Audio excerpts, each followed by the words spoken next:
Lectio Sancti Evangelii secundum Lucam.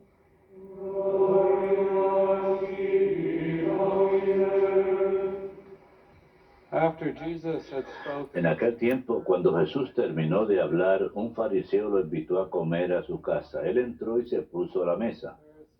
Como el fariseo se sorprendió al ver que no se lavaba las manos antes de comer, el Señor le dijo: ustedes los fariseos limpian por fuera la copa y el plato, mientras por dentro rebosan de robos y maldades. Necios, el que hizo lo de fuera, ¿no hizo también lo de dentro? Den limosna de lo de dentro, y lo tendrán limpio todo. Verbum Domini.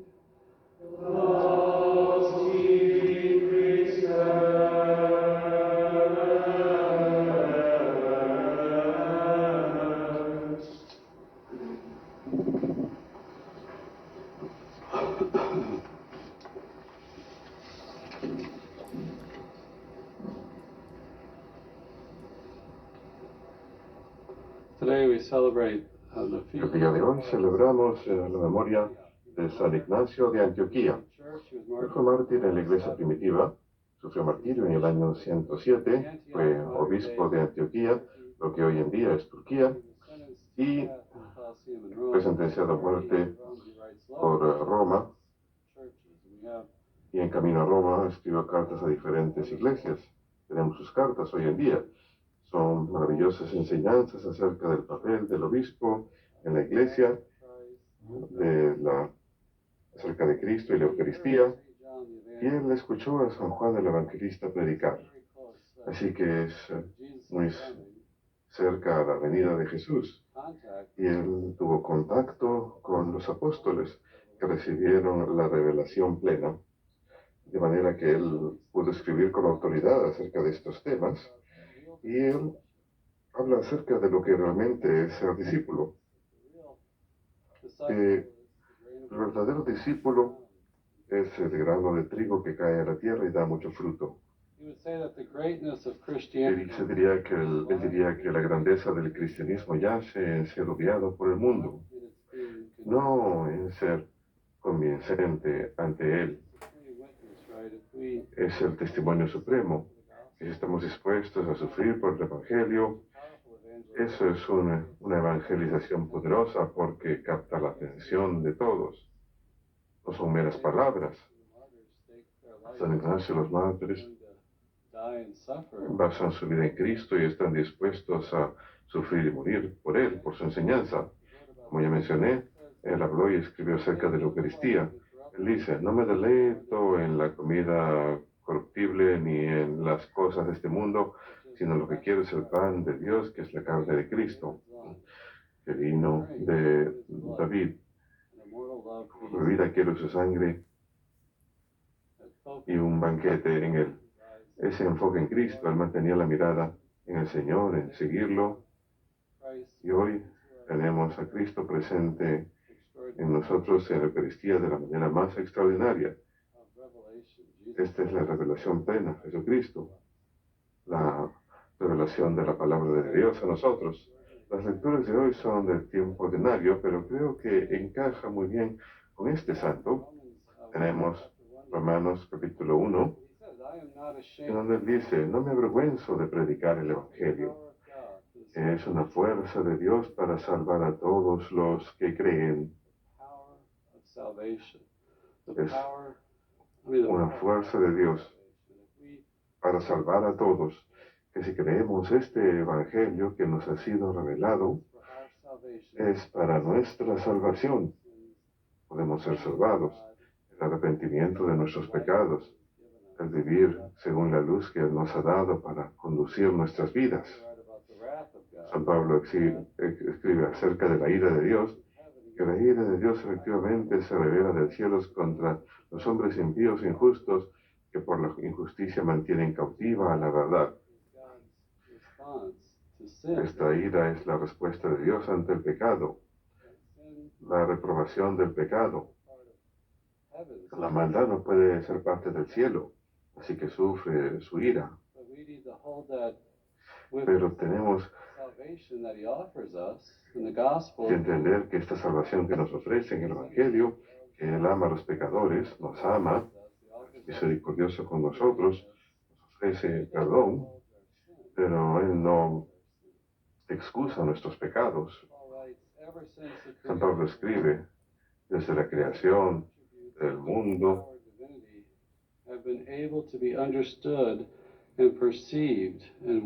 sus atributos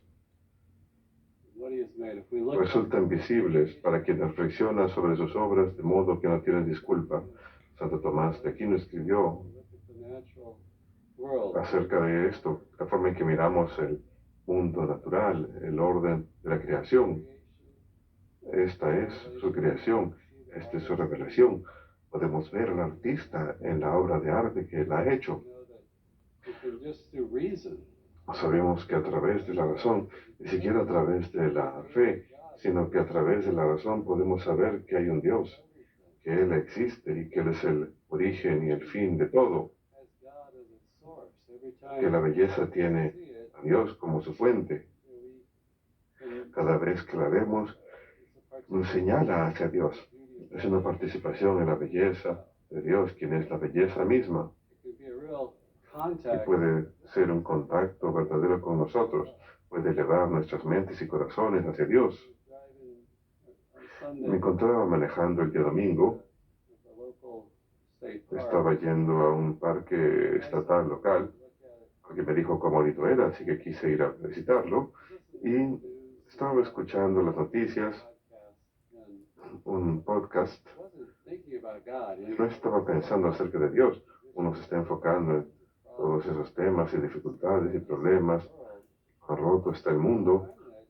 Y finalmente paré el carro y me salí, empecé a caminar un poquito por el bosque, a contemplar la belleza de la creación.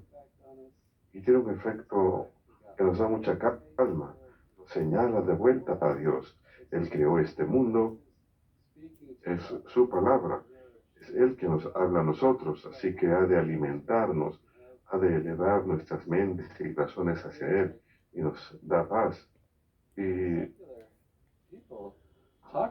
incluso las personas seculares hablan acerca de cómo sienten asombro ante la naturaleza.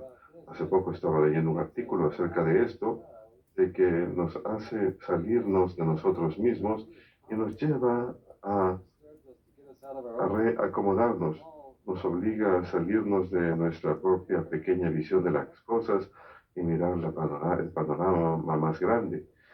Produce un efecto de asombro y maravilla que nos obliga a examinarnos a nosotros mismos, en qué creemos, qué es lo que pensamos.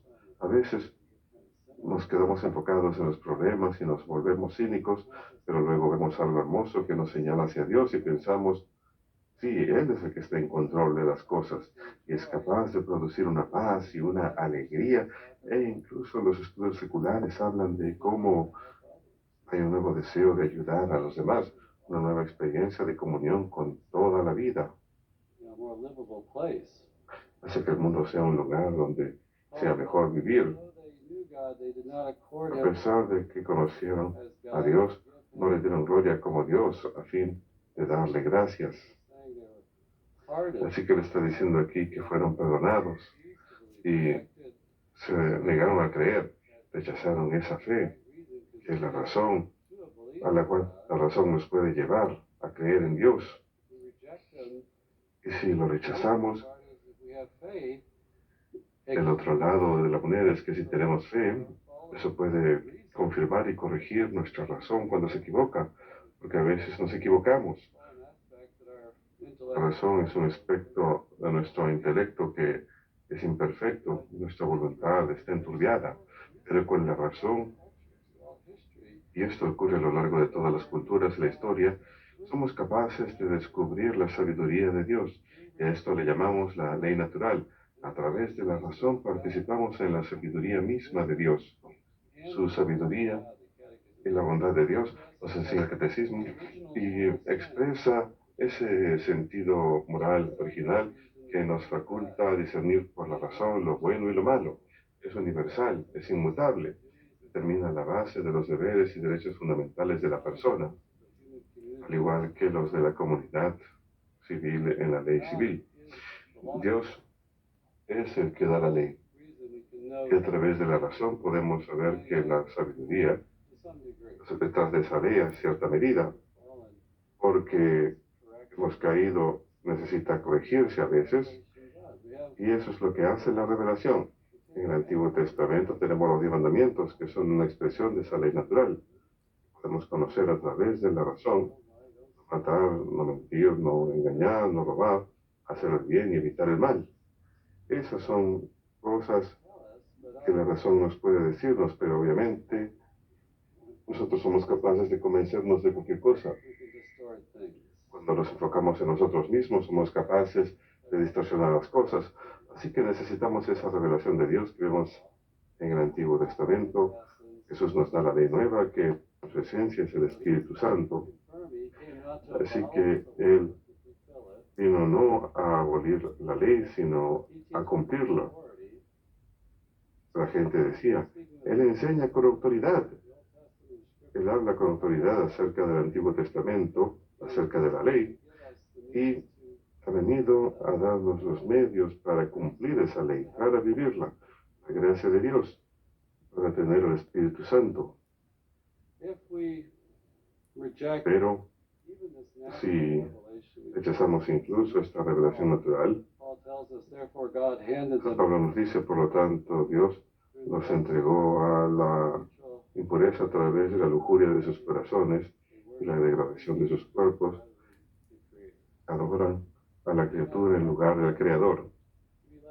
No se permiten ser guiados hacia Dios, ser guiados a creer en su existencia, a ver su enseñanza a través de la ley natural, de la revelación, de las Escrituras. Lo dice en el siguiente versículo, habla acerca de esa entrega a la impureza, él habla en contra de los actos homosexuales.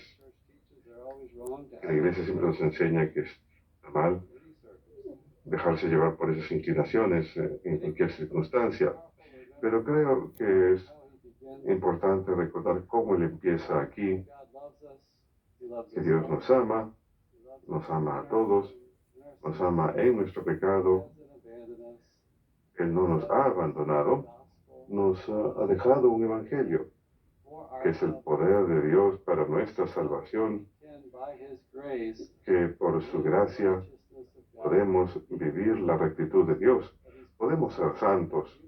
Él ha colocado ese llamado universal a la santidad para todos, para venir, conocerlo y amarlo. Es posible por la gracia de Dios. La Iglesia enseña, el Concilio de Trento lo define, que Él no manda lo que no hace posible. Él nos da esa gracia de vivir esa ley, de ser santos. Es el poder de Dios, el Evangelio, esa revelación. Permanezcamos fieles a ese mensaje y vivámoslo en nuestras propias vidas.